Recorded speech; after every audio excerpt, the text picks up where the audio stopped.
J'ai écrit Les cantines enchantées pour les petites cantines de Strasbourg qui se situent dans le quartier de la Gare. Je vous invite à voyager vers l'un de nos futurs possibles en 2067. Roxane est votre guide. Elle a 27 ans. Elle dit souvent « Je suis née à la bonne époque et sous une bonne étoile ». Pourtant, tout n'a pas été facile, ni confortable, ni paisible dans sa jeune vie.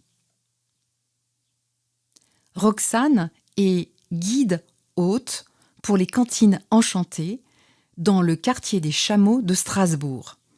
Elle vous en racontera bientôt l'histoire. La jeune femme, ce mardi 19 avril 2067, a pour rôle d'accueillir un groupe de visiteurs.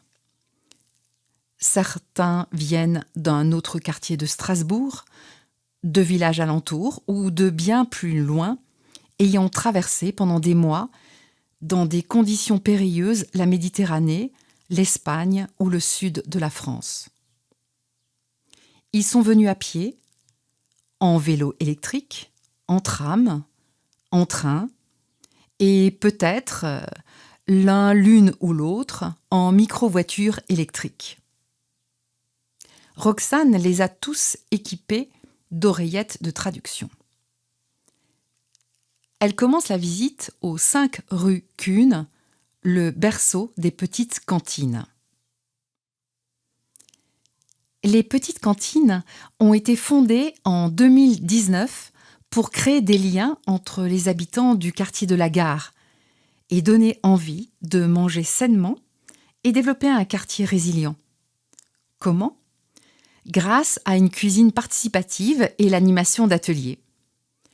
La confiance en soi et dans les autres était au cœur de leur mission.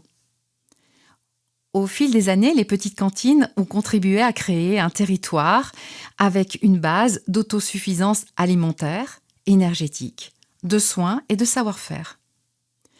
Et aussi d'interdépendance avec les autres quartiers, la ville et la région, et grâce au monde virtuel avec le reste du monde. Roxane explique. Nous allons passer par le souterrain. Il est maintenant 15 heures et nous sommes au point culminant de chaleur. Les caves ont été reliées. Avec l'assèchement de la nappe phréatique, il a été possible de creuser et consolider des niveaux inférieurs. Mais auparavant, je vais répondre à la question chuchotée par Tisbé. Pourquoi le quartier des Chameaux ? Certains d'entre vous ont dû voir en arrivant ce matin des chameaux transporter des marchandises et des personnes. Ils sont arrivés avec des migrants climatiques, il y a 2 ans. Mais le quartier portait déjà ce nom. En 2035, une armée de cafards attirés par la chaleur et dopés par les insecticides avait grignoté les câbles souterrains.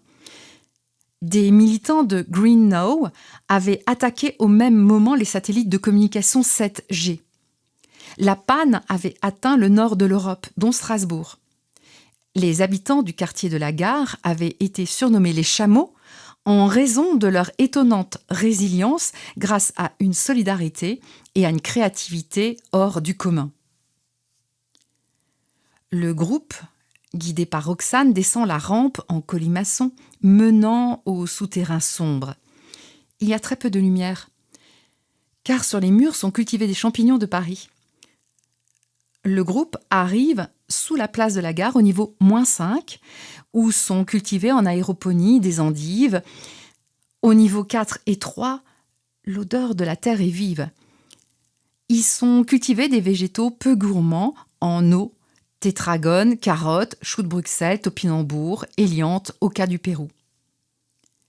Les habitants cultivateurs interpellent le groupe en leur disant « Prenez le temps de les regarder, les observer, circulez bien dans les allées et écoutez la musique qui les aide à se développer. » Après une marche recueillie entre les plantes, elles rejoignent le niveau -2, réservé au tri de matériaux recyclés, aluminium, acier, bois, papier, carton, textile, composants électroniques. Au niveau -1 se trouve un Fab Shop. Chacun peut venir fabriquer des pièces de rechange grâce à des imprimantes 3D.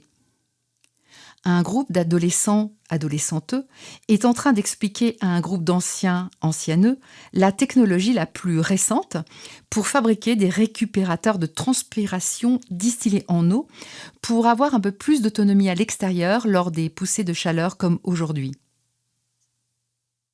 Roxane vérifie que tous sont intégralement protégés du soleil et les invite à monter au niveau du potager partagé qui couvre la place, protégé par une canopée de verdure, mais percée par le soleil car elle avait été attaquée par la tristeza que les humains n'avaient pas encore réussi à combattre sans la renforcer. Les essences des érables de Montpellier, lilas des Indes, pins, micouliers, arbres de Judée, amandiers, et les plantes aromatiques et médicinales odorent. Roxane précise qu'à cette heure de la journée, le chant des oiseaux est éteint. Elle leur recommande de revenir au lever du jour pour s'émerveiller du pépiement d'une 40aine d'espèces. Fauvette à tête noire, martin pêcheur, ollier, pinson, serinchini, mésange bleu. L'une des visiteurs remarque l'absence de poules.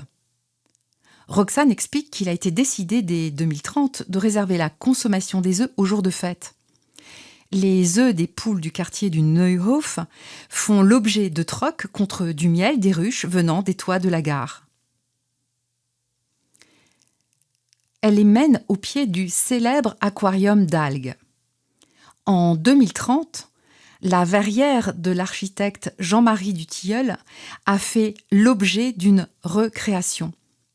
Elle a été doublée par un aquarium d'algues permettant une régulation thermique du bâtiment et une culture d'algues pour la fabrication de biomasse, de médicaments, de nourriture, mais aussi de textiles, de mobilier et de décoration. Il est le seul aquarium à avoir cette forme bombée, une prouesse technique. Dans le quartier de la gare, par exemple, les façades du musée du BioArt sont aussi couvertes par un aquarium. Également la médiathèque Greta Thunberg, consacrée au recueil des expériences, des connaissances et des imaginaires. Roxane les guide à l'intérieur de la gare, où ils peuvent souffler et ôter leur masque de protection de chaleur et du soleil. Dans la salle d'attente, elle leur propose de s'asseoir sur des poufs colorés installés en cercle. Une fois assis, ils épousent la forme de leur corps. Elle les invite à poser des questions. D'une voix hésitante, Samir l'interroge sur ce qui va lui arriver, lui qui est si épuisé d'avoir traversé le sud de l'Europe depuis des mois. Il est arrivé ce matin à Strasbourg. On lui a dit qu'il n'aurait plus besoin de fuir. Roxane, j'ai omis de le préciser, a toujours avec elle une assistante pour les visites. Une personne qui est attentive à chacune, pour identifier les plus fragiles, se relier à eux, elles, leur sourire, les encourager, les soutenir, leur donner de la sécurité. Aujourd'hui, Tariq s'est proposé. Peut-être allait-il retrouver un membre lointain de sa famille exilée. Il est doué, solide dans son corps. Il sait contenir, canaliser les émotions tout en les accueillant. Il avait senti le trouble de Samir avant même qu'il ne parle. Tariq était déjà à ses côtés quand il avait posé sa question.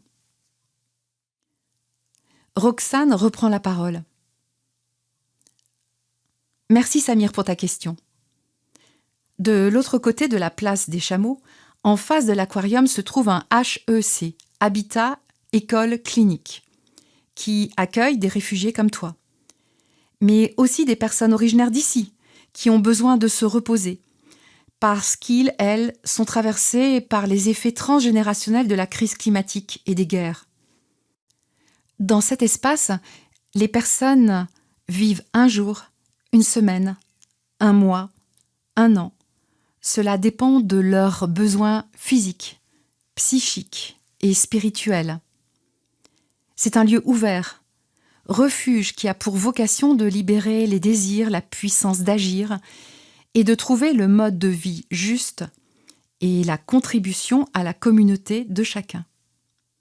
Samir, Tariq t'accompagnera là-bas tout à l'heure avec Inès et Floral.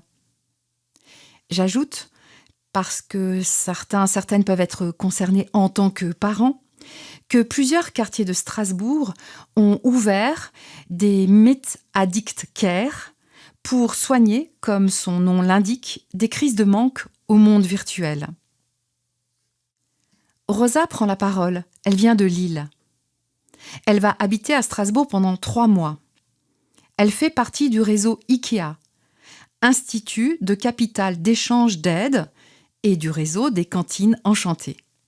Elle vient pour des échanges de pratiques, particulièrement sur 2 sujets, la gouvernance et l'habitat partagé. Roxane lui répond. Je vais amorcer ces 2 sujets, Rosa, mais sans rentrer dans le détail pour laisser la possibilité à chacune de poser leurs questions. Je vais commencer par l'habitat partagé. Sur la place, certains hôtels ont été transformés en habitat partagé intergénérationnel. Toutes les expériences n'ont pas été heureuses. J'ai grandi moi-même dans un habitat partagé. Mes parents, ayant perdu leurs propres parents lors du conflit de l'eau en 2040, avaient décidé de vivre avec des personnes âgées qui, sinon, auraient été complètement isolées. Mon père était formateur en médecine universelle de premiers soins et ma mère réparatrice de vélo. Et je n'ai pas toujours bien vécu de voir mon père accaparé par les anciens, de voir ma mère en butte avec une vieille qui refusait de se laver, d'entendre des soignants exaspérés insultant des anciens. Aujourd'hui, nous avons stabilisé à peu près la gouvernance partagée, la formation initiale, l'éthique, le nombre d'aidants, l'ouverture d'esprit et la bienveillance nécessaires comme fondement à la vie en habitat partagé. J'aborde maintenant ton 2e point, Rosa, concernant la gouvernance du quartier des Chameaux. Nous vivons en interdépendance de base, nourriture, énergie, soins, relations, de 250 personnes.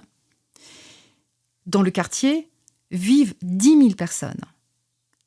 Tous les 5 ans, est élu parmi les habitants un facilitatrice de communauté de 250 personnes. Et les 40 facilitatrices élisent à leur tour un maire de quartier qui a un rôle premier de coordination de l'interdépendance avec les autres maires. C'est l'ensemble des habitants de Strasbourg et des territoires ruraux reliés qui élisent le Bioterritoire Facilite, qui a pour rôle de fluidifier les interactions et être le garant de l'éthique. Chloé l'interrompt par un « Et quelle éthique ?» Roxane répond avec une voix douce et empreinte d'un mélange de tristesse et de fierté. Après la crise de l'eau, nous avons débattu pendant plus de 2 ans en sphère de dialogue pour définir notre éthique. En voici les 3 principes clés. Premièrement, prendre soin du bioterritoire dans son entièreté. Les dialogues ont mis en évidence que nous avons instrumentalisé les vivants et que nous avons des habitudes tenaces. Les vivants, animaux, végétaux, les océans, la terre, nous avaient été invisibles en tant que tels. A posteriori, nous avons été choqués par notre insensibilité et notre manque de connaissances. La conscience des vivants, de tous les vivants et de leurs liens nous occupe encore aujourd'hui. Deuxièmement, prendre soin des autres. Lors des sphères de dialogue, à l'écoute, nous avons pris conscience de notre égoïsme et de notre peu d'intérêt réel pour les autres. Troisièmement, prendre soin des limites et partager. Nous avons eu du mal à admettre que notre limite est la terre. Notre déni nous a aveuglés. Le déni et les limites sont enseignés à tout âge de la vie. Elle laisse un silence et ajoute avec un grand sourire « Et c'est à nous d'écrire la suite ».